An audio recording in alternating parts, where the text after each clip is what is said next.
So what do you call yourself? Welcome to the LaTangela Show. Hey. Hey, what can I do for you this fine day? This is your destiny. Hot, hot, hot. Right now. Welcome to the LaTangela Show. Kick it. Come on in and enjoy yourself. Right now. We gon' party like no one else. Welcome to the LaTangela Show. Hey, what's up? It's your girl LaTangela, and thank you so much for taking time out of your schedule to kick it with me for a while. You know, unplug, unwind, just chit chat about this and that. I have some of the Did You Know news briefs coming up, inside scoop, and as I am the queen of random research, I had to dig deep for some of this stuff, and I'd hate for you to miss it. Don't forget to share, like, subscribe. I would even love a review, preferably 5 stars, and something sweet about how I've always been your favorite cousin. That, you know what I mean? Let's do it. Now, let's kick it off with questions that need answers. Are you friends with your coworkers? No, it's a serious question. Are you friends with your coworkers? Now, are you actually friends with any of your coworkers? Like, if you had to think about it, maybe the top 10, top 20, maybe the ones you work with just on your shift, or are you just work friends? Because there is a major difference. According to SWNS Digital, they say there's a difference between being friends with someone and being work friends. I can feel that. Like a work friend, you'll eat lunch together. You might even go to, work functions together. But outside of work, a 9 to 5, 12-hour shift, will not be caught dead texting or hanging with that person. Yeah, there's a difference. Well, a new survey said that people actually think that they were real friends with their coworkers. 67%. Let's just clear the air. I love my work friends. I love my work friends, and I expect to see them daily. My friends on the job, you have Benjamin Franklin. Ulysses S. Grant, you got him. Andrew Jackson, I look forward to seeing him daily. Alexander Hamilton, I don't mind if he make an occasional walkthrough. Yeah, now, those are the work friends that I am in dire need to see every single day, and I look forward to going to work to be with them. Maybe they show up more frequently. Oh, wait a second. You'd think that game would recognize game, right? Maybe sometimes the game is a little shifty and we rewrite the rules and get a little upset when we get bit by the terms. Taking a quick field trip, there's this 73-year-old guy who calls himself a scammer, but he was doing it in the name of love. His name is Spence Sims. He's in Idaho. And he was recently arrested for passing more than $47,000 worth of bad checks. Now, he wound up getting about $26,000 in cash, and before the credit union caught on and stopped payment on the rest of the money, he was like, wait a minute, I understand. I may have done some fraudulent activities, but I did it in the name of love. He was scamming us because a woman in Malaysia he met on a dating site called Plenty of Fish. Have you ever been on that site, Plenty of Fish? Well, on Plenty of Fish, the dating site, he found his fish. She hooked her one, and she convinced him that she just needed $25,000 to the Malaysian government so they'd release millions of dollars to her, and then she would in return break him off with his $25,000 plus interest. But he got arrested for over $47,000 in bad checks. So once she got the money, the $25,000, the Malaysian embassy, they did not release the money to her. He got arrested. She got away with the 25 stacks. And I guess it's over with for love. He's facing the felony charges of drawing checks without funds and can get up to 9 years in prison with a $150,000 fine. Plenty of Fish just got X'd out. I guess I'm gonna have to stick it out with Christian Mingles. Don't judge tan. Well, that was my profile. I deleted it. Don't judge tan. Literally, don't judge tan. But it's okay. Oh, wow. Let's talk about it. Food and wine. They've conducted a recent research that says 80% of people actually agreed on the top 5 chores that we hate and we fight over the most. Well, when you're talking about chores, coming in at number 5, cooking meals and grocery shopping. Now, that wouldn't have made my top 5. I love to grocery shop. I just don't like waiting in the lines. like Amazon Prime. If they were to drop off the groceries, I would really have a field day with that. I wouldn't be mad at that. Cooking, I love to cook. It's the washing the dishes that gets to me. Okay, coming in at number 4, sweeping and vacuuming. Yeah, I can feel that. Number 3 would have made it much higher on my list. Cleaning the bathrooms, including the toilets. Yeah. See, scrubbing them them commodes, that's just not my AO. I'm not feeling that one, but yeah, somebody's got to do it. Doing the laundry comes in at number 2 on the top 5 chores we hate and fight over the most. Doing the laundry isn't the problem, but I got to fold all this stuff up too and put it in drawers. That's when the argument starts with myself, because ain't nobody to argue with about it but me. But you know, I sit there and I hold the conversation with myself often. Coming in at number 1 on the top 5 chores we hate and fight over the most, washing the dishes and cleaning the kitchen. We're eating off paper plates. Don't get fancy. Don't get excited. Eliminate the argument. See? Life is simple, especially when your patience starts to dwindle. Yeah, I don't know about you, but according to study finds, they find that this generation is more antsy than any other. Like, technology has us so spoiled, our patience is like that. We blink, we don't get the results that we want. We're upset. It's a problem. And according to them, they said waiting for a refund for something we return online for 4 days is our max. Even if they told us it would take 5 days. That's me. Like, if I make a payment for something online, why does it take you 3 days to reimburse my cash? Like, it didn't take you that long to take it off. Just put the money back on there. It's the bank policies. I don't want to hear that. Just give me my money back, please. Please and thank you. Waiting for someone to respond to an important email. They said 90 minutes is the top. That's the longest we're willing to wait. Okay, I can feel that. If it's an important email, chances are you were waiting on it. I done already red flagged. I done binged you up for it. And I need you to respond back to me. Coming in at number 8, waiting for food to arrive at a restaurant. 14 minutes is the max. Especially when you're sitting there and you watching everybody else get their food. You like, where's mine? Where's mine? Yeah, I feel it. Well, coming in, number 5, waiting to get a drink at a bar. They said if you have to wait more than 7 minutes, chances are you're ready to give the drink back. Their tip won't be as hefty as you planned, and your attitude has just adjusted. Yeah. Waiting for a traffic light to change. Now we're so impulsive, we don't want to wait 25 seconds for a traffic light to change. You might want to just wait it out though. Waiting for a movie to start or the TV to start streaming. See that buffering? That's not a friend of mine. I don't want that buffering type situation in my life.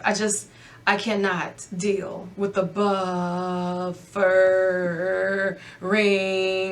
Yeah, that just aggravates me to life, right? They say 22 seconds and it's a wrap. Well, coming in at number 1 on the things that makes us lose our patience the quickest. Waiting for a website to load. 16 seconds until we're ready to lose it. Yeah, back to the buffering. So who is your cable provider? Who's the best at that? Do you have like a bootleg company I can use? Because the one that I have right now, they're sending me through it. Like, really sending me through it. Okay, so my Shero of the Week award goes to none other than Mrs. Kim Kardashian West. Yeah, now, she isn't just helping people get out of prison. She's actually finding jobs for them. Okay, I see you. Last year, Kim convinced President Trump to pardon Alice Marie Johnson after she spent 21 years in prison for a non-violent drug offense. Well, now the headlines are swirling because 64-year-old Alice is now modeling Kim's new shapewear line called Skims. Kim is gonna get that PR. She's putting people back to work. I'm loving it. She's making the world stylish one skim at a time. Kim is using women of all shapes and sizes as models. Prison reform, Kim Kardashian West. I think we'll see her on the ballot 2020. Yeah, Instagram models and all the wannabe models. Kim is giving you a shot.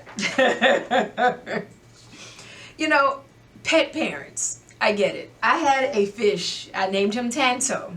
He was a beautiful blue king betta fish. We spent like 4, 5 wonderful years together. He swam until he just couldn't swim no more. Yep, that was my pet Tanto. Well, I'm not quite sure that I would have taken it half as far as this lady, with KCRA reporting a woman quits her job and spends 57 days looking for her lost dog. She spent 57 days after quitting her job because she knew that her pet pup was somewhere close and he was looking for her too. Now, everyone loves their pets. I don't joke about that because I know how important those fur babies are. But do you love them enough to spend your entire vacation, quit your career, and keep the search up? Well, a woman from Washington State named Carol King, she went on a trip to Montana over the summer, and she brought her 70-year-old border collie named Katie along. Katie, the dog, escaped from her hotel room, went on a field trip. She immediately started looking for Katie, put up hundreds of flyers, and she went knocking door to door like, have you seen my dog? I need my dog back. Where is my pup? Well, she eventually ran out of vacation days, but she decided to call her job and say, hey, I quit. I quit. She quit her job so she could keep the search up, but she had no luck. She eventually ran out of the vacation days. She started running out of money. The days got super longer, and just when she decided to quit her job and she was running low on them 57 days, she found the pup. It's a happy ending. It's a happy ending. Apparently someone saw the flyers and called about the dog. They'd been running around their property with another little pup. She said everything seemed to check out well, but Katie was about 12 pounds lighter. She hadn't been eating. Katie, let me tell you something. 57 days looking for the... Yeah, that's sweet. That's sweet. Never give up hope. Never.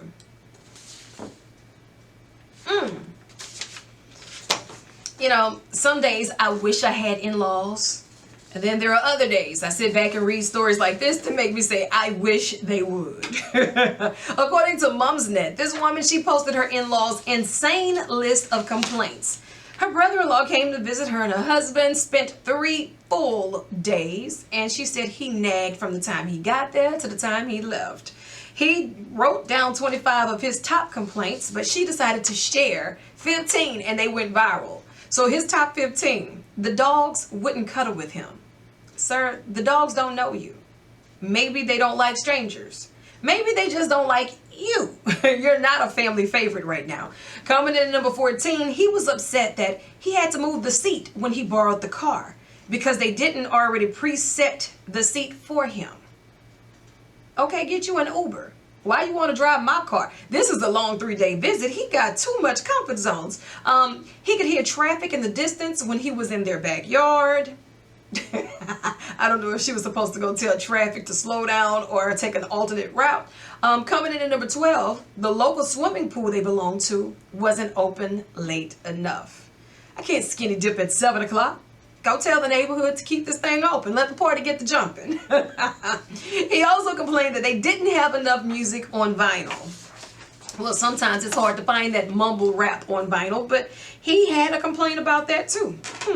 Coming in at number 10, the house had too many rugs. Maybe she liked a nice rug in every room. Maybe it set off her decor. Maybe she don't like walking on cold floors. Okay? Maybe they were just ugly rugs. I don't know. I gotta see the rugs at this point. He also made note that the planes overhead were flying too low. Sir, you were here visiting for 3 days. You want to complain about something and that's what you're complaining about? The planes overhead are flying too low? Let's see, should I call traffic control and say, excuse me, could you please take that aircraft to the left?